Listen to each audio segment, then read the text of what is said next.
Thomas Soto. C'est la morale de l'info. Raphaël Antoven, bonjour. Bonjour Thomas. Je n'ai pas l'intention de m'excuser car je tiens Bernard Cazeneuve pour responsable de la mort de Rémi Fraisse. Voilà comment Jean-Luc Mélenchon a répondu à l'ancien Premier ministre, ministre de l'Intérieur au moment des faits, qui s'était déclaré prêt à retirer sa plainte pour diffamation contre le leader de la France Insoumise si ce dernier lui présentait des excuses donc pour avoir dit Cazeneuve, le gars qui s'est occupé de l'assassinat de Rémi Fraisse. Oui, alors il faut rappeler quand même que Jean-Luc Mélenchon a reconnu que assassinat était un mot, citation, mal calibré, ce qui est un peu malheureux quand on parle des armes et de leur usage, mais c'est pas le sujet. Le sujet ou le problème, c'est que pour éviter de présenter des excuses, ce que Jean-Luc Mélenchon ne fait jamais, et en faisant valoir qu'il avait à l'époque demandé la démission du ministre de l'Intérieur, Jean-Luc Mélenchon a délibérément confondu les deux sens du mot responsabilité. Et quels sont ces deux sens alors ? Eh bien, la responsabilité ministérielle et la responsabilité pénale.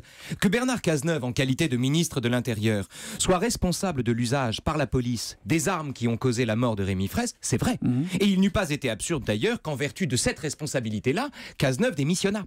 Il se trouve que ce n'est pas de cette façon que l'ancien ministre a pris ses responsabilités, mais en interdisant les grenades offensives qui ont tué le jeune homme. De ça, on peut discuter.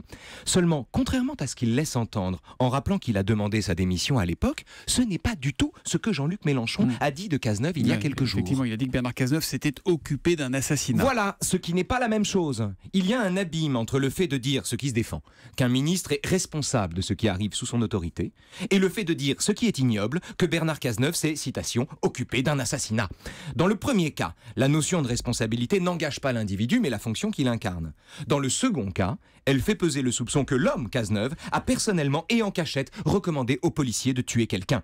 Le problème, ici, ça n'est pas l'outrance, peut-être involontaire d'ailleurs, de Jean-Luc Mélenchon dans le feu d'un meeting. Bon, le problème, c'est qu'avec ce jeu délibéré sur deux sens du mot responsabilité, l'outrance recouvre une falsification qui permet à son auteur, une fois de plus, de rester ambigu et de jouer sur les deux tableaux. Car Jean-Luc Mélenchon n'a pas exactement traité Cazeneuve d'assassin, mais bon, il n'a pas dit le contraire non plus. Et la morale de l'info ? Le franc-parler, c'est le cache-sexe de l'ambiguïté. Voilà qui est envoyé, Raphaël Antoven, la morale de l'info qui revient demain. À demain, Raphaël.